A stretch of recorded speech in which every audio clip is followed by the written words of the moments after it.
Hello everyone, कैसे हैं आप सब। देख के आज हम बना रहे हैं अपने गांव की देसी डिश, जिसे बनाने में बहुत अच्छा लग रहा था मुझे। मैंने पूरे 12-13 साल बाद इस डिश को बनाया हुआ है और बचपन से इसको खाया हुआ है। बहुत बढ़िया बनती है। इसको बचपन में हम लोग सेमियाँ बोलते थे, हमारे गांव की तरफ तुरवा बोलते हैं इसको। और आजकल बच्चे इसको चाउमीन के नाम से जानते हैं। टेस्ट वही है, चीज़ वही है, बस नाम बदल गया है। और बच्चों को यह है कि मार्केट की चीज़ों की लत लगी होती है। हमारे घर पे सब, हमारी मम्मी, दादी, नानी सब यही बनाती थी। हमने भी बहुत बनाई हुई हैं। तो देखिए कितने बढ़िया नूडल्स बन के तैयार हो जाते हैं। वैसे तो इसको हमारे यहाँ तुरवाई बोलते हैं। अभी मैं वीडियो बना रही हूँ तो नूडल्स बता रही हूँ, पर यहाँ पे एक एक नूडल्स इतने बड़े बड़े बन के तैयार होंगे। तो यहाँ पे देखिए मेरी भाभी बैठी हुई है आटा लेके। मैं गई अपनी मम्मी के यहाँ, तो फिर भाभी से पूछा क्या बना रही हो। फिर भाभी बोली कि जो आप बनाओगी वो बना लेंगे।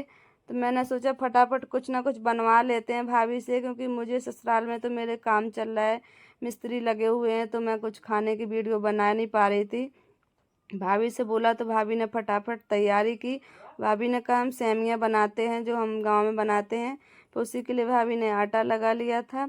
आटे में हमें कुछ डालना नहीं था, नमक भी नहीं डाला हुआ था, क्योंकि ये हम 3 से 4 महीने के लिए बना कर रख लेते हैं, इसलिए आटे में नमक नहीं डालते हैं। नमक डाल के रखोगे तो आप थोड़ी सी सीम जाती हैं वो, इसलिए कड़क रखी रहें, इसलिए हम इसमें नमक नहीं डाले हुए थे।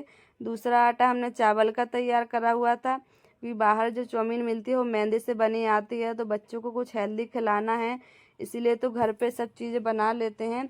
और हमारे गांव की तरफ तो 2-3 महीना सब भाभी औरतें सब ऐसे ही काम कर लेती हैं, जैसे बड़ियाँ बनाना है, पापड़ बनाना है, चावल के बनाने हैं या सेमियाँ बनाना है, सब बना के रख लेती हैं। इनको यही 2-3 महीने का टाइम मिलता है जो सब चीज़ें कर लेती हैं। वैसे किसानी वाले हैं हम लोग, तो हमारे यहाँ तो फसलों का टाइम आता रहता है कि 4 महीने कोई सी फसल होगी, फिर कोई सी होगी, तो सब उसमें बिजी रहते हैं। वैसे मई जून जुलाई का महीना रहता है जिसमें सब फ्री रहती हैं थोड़ा सा काम से। वैसे रोज़ का काम तो लगा ही रहता है, पर थोड़ा एक्स्ट्रा कर लेती हैं, घर की चीज़ें बना के रख लेती हैं। तो यहाँ पे देखिए एक मशीन को सेट कर लिया था, और ये मशीन हमारी 30 से 35 साल पुरानी थी, जो अच्छे से सेट नहीं हो रही थी। फिर भाभी ने उसको फटाफट सेट करा। इसकी जो ऊपर वाली चूड़ी थी वो थोड़ी सी घिस गई थी, तो भाभी ने कपड़ा लगाया और सेट हो गई। अब ये सब करती रहती हैं, तो इनको आइडिया है। मैंने इतने सालों में करा नहीं, तो मुझे कुछ नहीं आ रहा था समझ। तो फटाफट देखे वो डालने लगी हैं, और एक एक नूडल्स है जो अलग अलग निकल रहा है। ना तो आपको इसमें नूडल्स कोई चिपका मिलेगा, ना गिरता हुआ, ना टूटा हुआ। बिल्कुल परफेक्ट तरीके से बनते हैं। आपको बस कंटिन्यू मशीन को चलाना होता है, एक ही राउंड में चलाना होता है, इधर उधर से नहीं घूमती है। अगर इसको हम उल्टा घुमा देंगे तो ऊपर की तरफ से निकलने लगती है, इसलिए एक ही राउंड में इसको घुमाते रहें, और अपने आप ही ये नूडल्स बन के तैयार होते जाते हैं। एक एक नूडल्स है जो अलग अलग निकलेगा आपका, और इसको ज़्यादा सुखाने का झंझट भी नहीं है। एक दिन की आप पूरी इसको धूप दिखा दोगे तो ये बिल्कुल सूख के रेडी हो जाते हैं। आटा अच्छे से सॉफ्ट ना लगाएं, सख्त लगाएं, जिससे नूडल्स है ना जो अच्छे से सूख भी जाते हैं, उसका टेस्ट भी रहता है। और देख के दोनों ने मिल के निकाल रही थी। इनको चिपकाने नहीं होता है, एक साथ तोड़ेंगे ना तो सारे चिपक जाएंगे।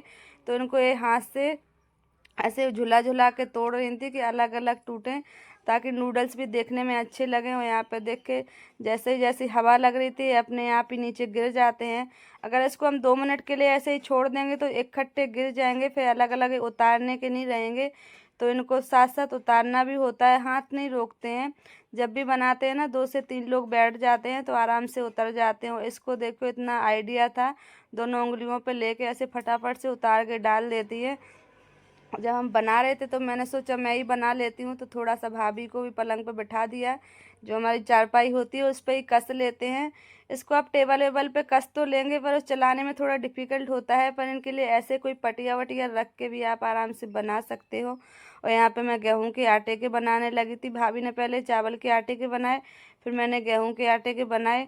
और ये भी थोड़ा थोड़ा करके निकल रहे थे, क्योंकि चावल का आटा है जो थोड़ा सा अच्छा डो बना हुआ था, और गेहूं के आटे का थोड़ा सा ढीला हो गया था। थोड़ा सा भी आटा ढीला हो जाए तो उससे थोड़ा सा बिगड़ जाता है, इसका बस यही ध्यान रखना होता है। फिर मुझे तो आइडिया नहीं था उतना उतारने का, फिर मैंने उतारे हो बढ़िया उतर रहे थे। बिल्कुल लंबे लंबे नूडल्स हैं जो बन के रेडी हो रहे थे, और मुझे भी अच्छा लगा। आयुष ने तो पहली बार ये सब देखा, वहीं मेरी भाभी सुखाने चली गई। वो छत पे इतनी तेज़ धूप थी और नंगे पैर थी, कपड़ा बिछा के उस पर सुखा दिए। और सुबह सुबह इतनी मेहनत करती है, सुबह सुबह उसने गेहूँ भी धो लिए थे और साथ में ही सेवइयाँ भी बनवा ली। तो चलिए हम मिलते हैं आपसे नेक्स्ट वीडियो में। तब तक के लिए सब्सक्राइब करें, लाइक करें, शेयर ज़रूर कर दें।